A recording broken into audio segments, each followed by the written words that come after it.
Sometimes the extremes that supervillains will go to are so terrible and heinous that their actions are unthinkable. There's been plenty of times in the comics in which a baddie has pulled off some atrocious scheme, leaving their respective universe changed, usually for the worst. Others have committed crimes that we would consider beyond the depths of what's humanly possible. It's pretty grim stuff. So today we are venturing into that dark territory with our list of the top 10 times supervillains went too far. Now some of the numbers on our list are quite recent, so heads up for a handful of spoilers, my friends. We'll state what issue they're from at the start of the number, or what story event it is, so you guys can skip ahead if need be. Alright, with that in mind, let's get to it.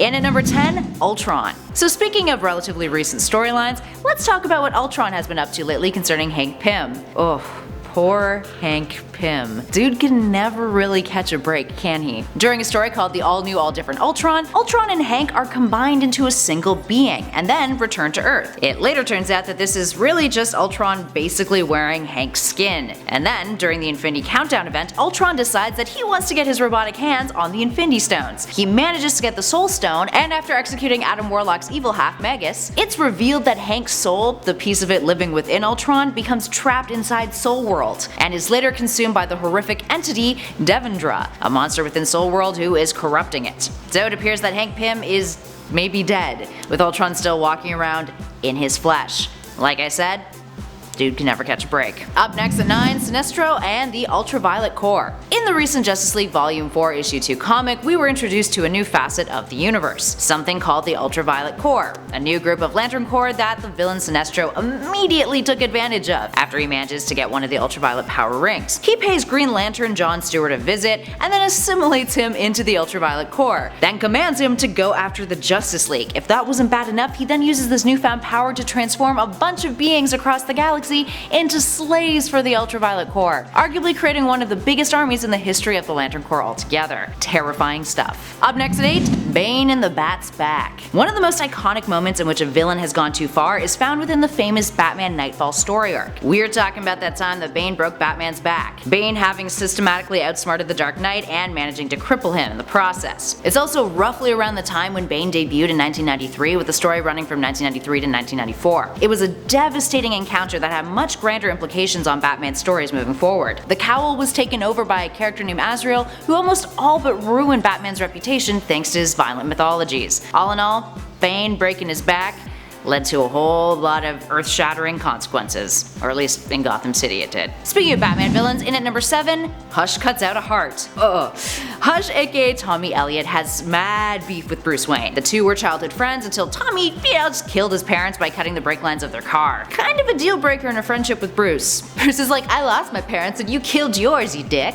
I'm sure he didn't think that, but maybe he did, who knows. Now flash forward to the Heart of Hush storyline. Hush decides he's going to go after Batman in a more personal way after he learns the Cape Crusader's civilian identity. Hush hunts down Catwoman Selena Kyle and cuts her heart out. Now that's one way to metaphorically gut punch Batman in the gut. Barely clinging to life, Bruce finds her and manages to save her, but not without suffering some serious emotional trauma. The image of Batman standing over Selena's bed with a plethora of tubes swarming into a hole within her chest is quite guttural at best. And at number 6, eating faces. Probably not a phrase I should say with a big smile on my face. But anyway, we were talking about villain Flamingo at this number. Flamingo might not be one of Batman's most well-known members of his rogues gallery, but he surely is one of the most terrifying. Introduced in Batman issue 666, he is a mentally disturbed individual who is the textbook definition of psychopath, but also taken to the extreme. Brainwashed by the mob to become the perfect hitman, he ended up murdering all of his family members as a means of disconnecting himself to any ties that could find their way back to him, as one does when you're an assassin.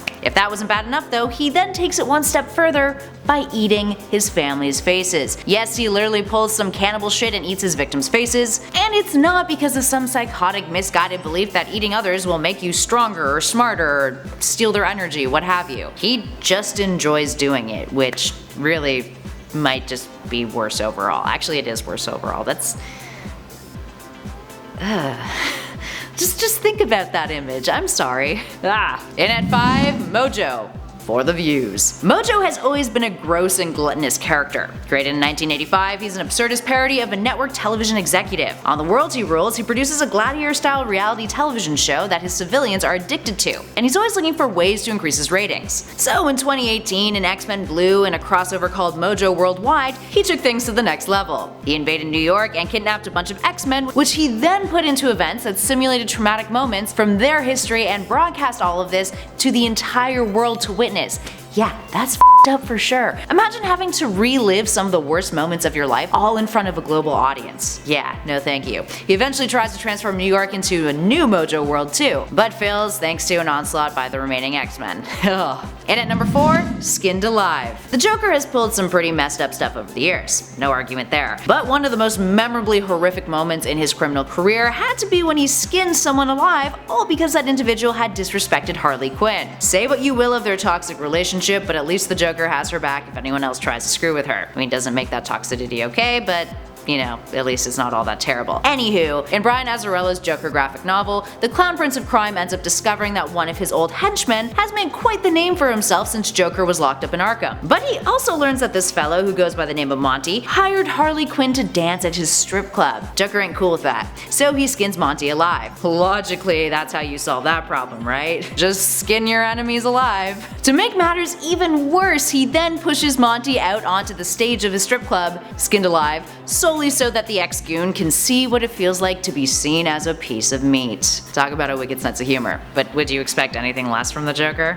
And at number 3, Gamora, aka Requiem. This number concerns the recent Marvel Infinity War storyline, so spoilers abound, friends. In 2018, Gamora turned back to the dark side, taking up the name of Requiem in a quest to collect all of the Infinity Gems. Not only was she made incredibly OP during this story arc, taking out the likes of both Thanos and Adam Warlock in the process, but she would go on to do the unthinkable. She used the stones to take the 616 universe and basically fold it in half, so to speak. This combined characters giving us the likes of the Soldier Supreme, for example, an amalgamation of Doctor Strange and Captain America. All of these characters' histories were combined as well, and they all believed that things had just always been like this. It was a brand new take on the Marvel Universe, and while it was a really fascinating one, it was also one that was inherently erroneous. Luckily, her actions were reversed and the universe returned to its former self. In at number 2, Bane meddles with the Bat's happiness. While breaking Batman's back and destroying his reputation gets Bane some major points on this list, this next tactic of his is arguably even worse and destroyed Bruce Wayne even further, making the Bat more prominent and important than the man beneath the cowl. In Volume 3 of Batman, issue 50, a very controversial thing happened. Now for context, this part of the series is written by Tom King,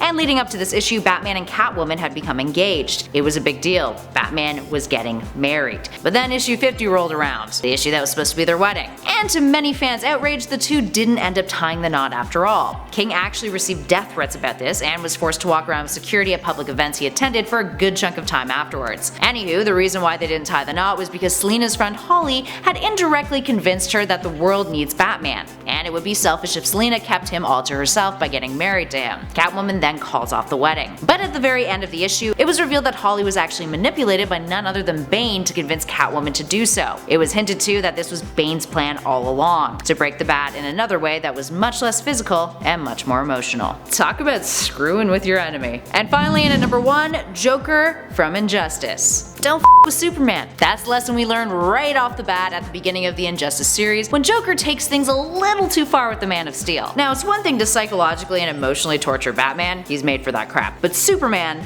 well, if you're gonna trick the arguably most powerful superhero in the DC mythos to murder his own wife along with his unborn child that his wife was carrying, I mean, you gotta be prepared for the consequences. Maybe not the best of ideas. Superman reacts to this by punching his fist right through the Joker's chest, much to Batman's dismay. Look at that shock, that face, This acts as a catalyst for the severely dystopian world of Injustice, where Superman becomes a totalitarian tyrant ruling over the world and determining what justice is. His regime is incredibly oppressive and leads to a metahuman war, and a rebellion led by none other than the Dark Knight himself, because of course he's gotta lead the rebellion. Alright, there we have it, friends. What other times do you think supervillains have gone just a little too far? Give us a shout in those comments below and let us know what you'd like to see on our next list. We might do a part 2, maybe not, I don't know, no promises, but comment and we'll see, friends. In the meantime though, if you guys dug this video, spread that love, hit that like button, and hey, if you haven't subscribed to Top 10 Nerd yet, please do! Join the Nerd Squad, we'd love it if you hung out with us some more. And with that, thanks for watching, friends. I'll catch you all in the next video.